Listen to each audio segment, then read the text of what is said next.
Congo River. Rich land. Poor people. A river full of wealth, empty of justice. The Congo River flows through abundance. Water, forest, fish, minerals, energy. Few places on earth are this rich.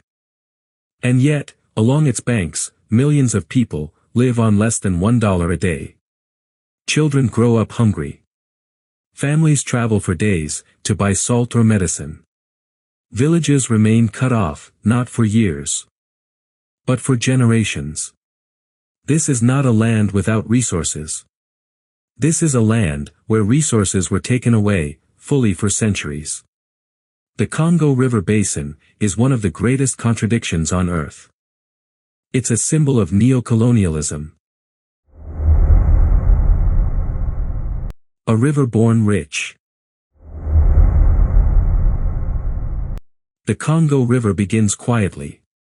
In the highlands of southeastern Africa, small streams gather. They merge. They become the Lualaba River. As it flows north, the river widens. It grows stronger and deeper. Eventually, it becomes the Congo River. It stretches nearly 2,700 miles. It crosses the equator twice, the only major river on Earth to do so. Its basin touches 10 countries, the Democratic Republic of Congo, the Republic of Congo, Central African Republic, Angola, Zambia, Tanzania, Cameroon, Rwanda, Burundi, Uganda. One river, one basin, one of the richest regions on the planet. A natural superpower. The Congo Basin is a natural superpower. It holds vast forests, massive freshwater reserves, more than 700 fish species, rare wildlife found nowhere else on Earth. Its forests absorb around 600 million metric tons of carbon dioxide every year. They help stabilize the global climate. They generate rainfall across Africa, far beyond Congo's borders. This land cools the planet, feeds the continent, powers the future. It should be prosperous, instead, it is poor. A river of no roads. In much of the Congo Basin, roads simply do not exist. Heavy rain washes soil away, dense forests swallow construction. Maintenance costs are high, so roads were never built. Instead, the river became the road. The Congo provides more than 9,000 miles of navigable waterways. Boats carry people. Boats carry food, boats carry the sick, boats carry the dead. Travel is dangerous, currents are strong, storms arrive without warning, engines fail. The Congo River is one of the most violent rivers on Earth. Yet people keep boarding boats, not by choice, by necessity. The river that kills and saves. Near its mouth, the Congo turns deadly. It drops more than 300 meters through 32 cataracts, the Livingstone Falls. In places like the Bulu Reach, the river plunges to depths of 160 meters. Underwater currents move vertically. Jets rise from the bottom with immense force. Boats capsize, people drown, and still, every day, people cross.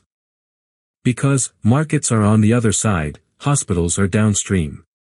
Food is upstream. The river takes lives. But without it, life stops completely. Poverty, in the midst of plenty.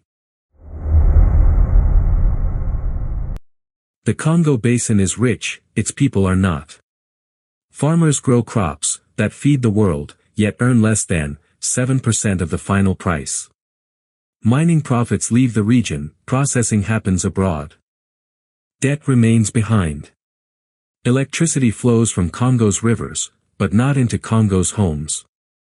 Only about 19% of people, in the Democratic Republic of Congo, have access to electricity. This is not a failure of nature, it is a failure of systems. White elephants, and broken promises. At Inga Falls, dams were built. Inga I, Inga II. They promised development, they delivered debt. Today, they operate at less than half capacity. Most of the power goes to mining operations. Rural communities remain in darkness. By the late 1990s, Congo's national debt reached $13 billion, much of it tied to failed infrastructure projects. Now, another promise appears. The Grand Inga Dam. An $80 billion project. The largest hydropower plant ever imagined. It would also flood forests. Displace tens of thousands. Destroy livelihoods.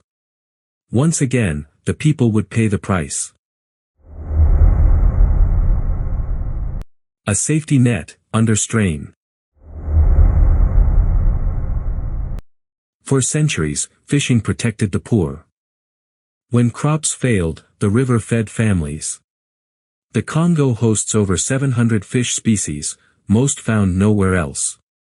Fishing was the last safety net, now that net is tearing. Population pressure grows. Pollution spreads, climate change disrupts water levels. Overfishing is not greed, it is desperation. Climate change makes poverty deadlier. In the past 2 decades, climate change has intensified suffering.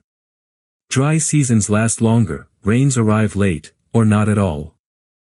Floods wash away river villages, deforestation weakens the forest's ability to create rain.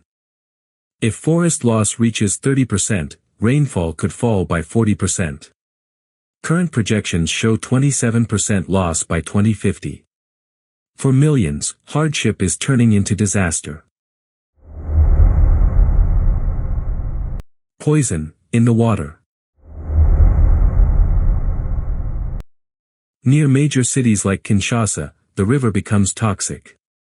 Sediments contain mercury, lead, arsenic, copper, zinc. Industrial waste flows untreated into the water. Tests show total mortality for aquatic life exposed to polluted sediments. Fish absorb the poison. People eat the fish. Poverty leaves no alternative. Who benefits?